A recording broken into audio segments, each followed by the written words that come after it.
Mr. Brown with you again.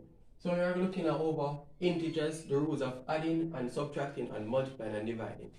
So when you're dealing with addition and subtraction of integers, the rule says if the numbers have the same sign, so if each number in the question has the same sign, you're supposed to add them together and keep whatever sign is present in your question.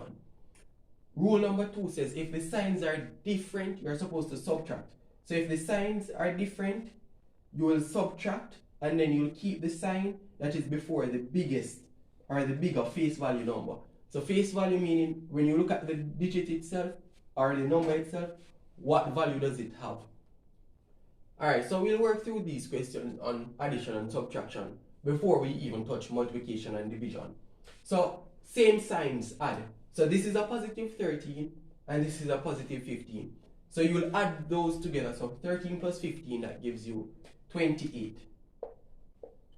So that's your answer. Same. So now this says 29 minus 16. Or 29 subtract 16. So 29 is positive, but the 16 is negative. So 29 minus 16, that gives you 13. Now here, negative 40 minus 50. So this question, the rule says same sign. So these both 40 and 50 has the same sign before it. So because the signs before them are the same, you will add the numbers together. So 50 plus 40, that gives you 90. So you'll write your 90 first. Now it says that whatever sign is before them, once they are the same, you will keep that sign.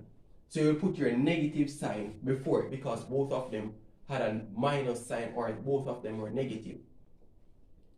And the final example here now, you see negative 15 because it's minus plus 50.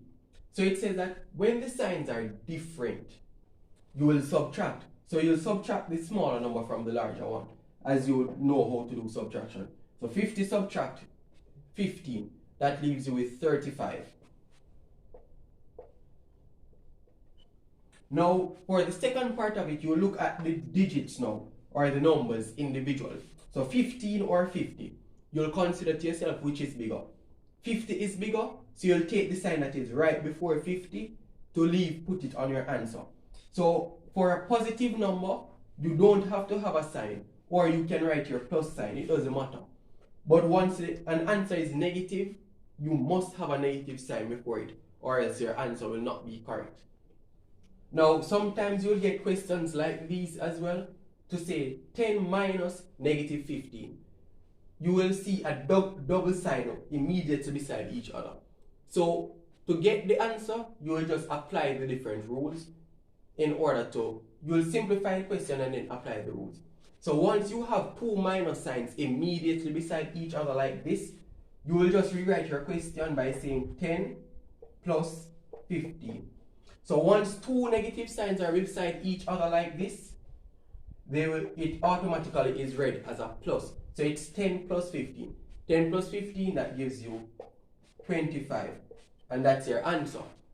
And in a case like this now, where a plus and a minus sign are beside each other, it doesn't matter if the plus sign came second or first, as long as a minus and a plus sign are right beside each other like this, it will be read as a subtraction sign. So this will be read as 4 minus 9. Now the 4 is positive, but the 9 has a negative sign before it. So in order to operate on this, you will subtract the smaller number.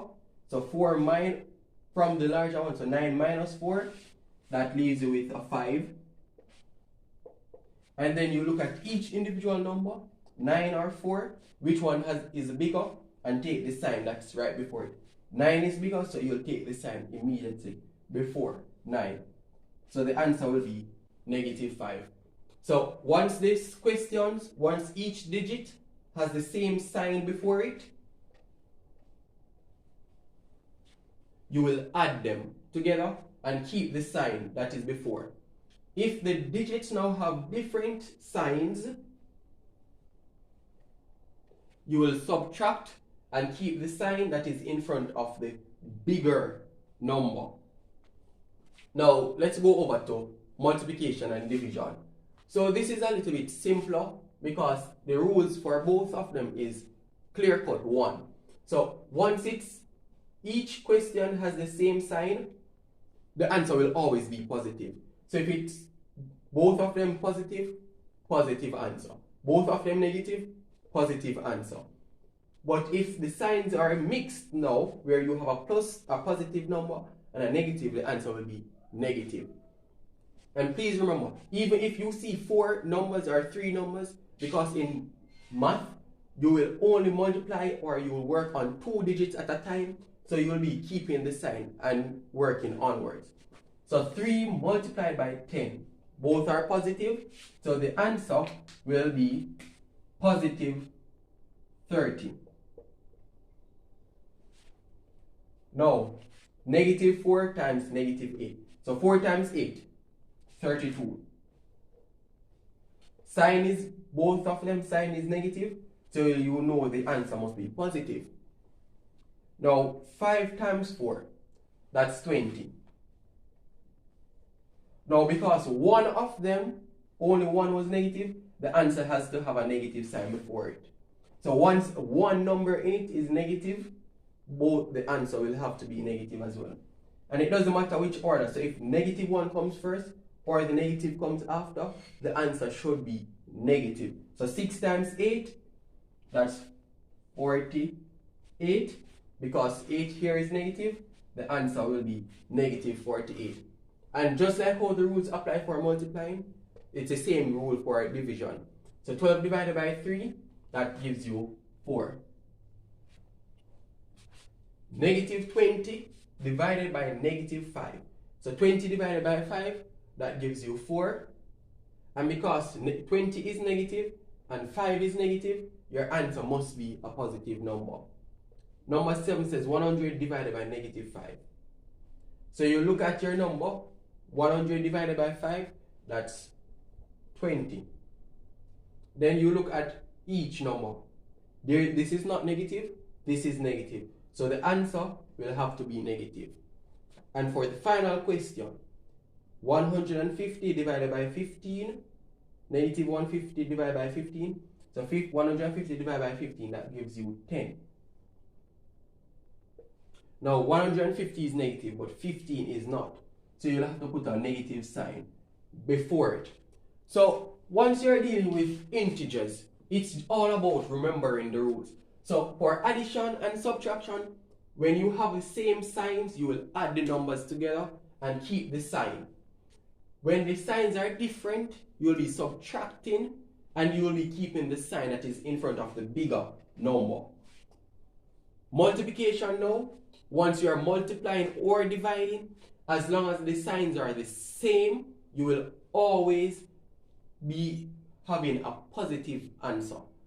But when the signs are mixed, where you have a positive and a negative sign, the answer will be a negative answer. So just practice the rules of integers and you'll be able to work through all questions involving integers easily. So I hope this video helped you, and tune in again with Mr. Brown when I explain other mathematical concepts.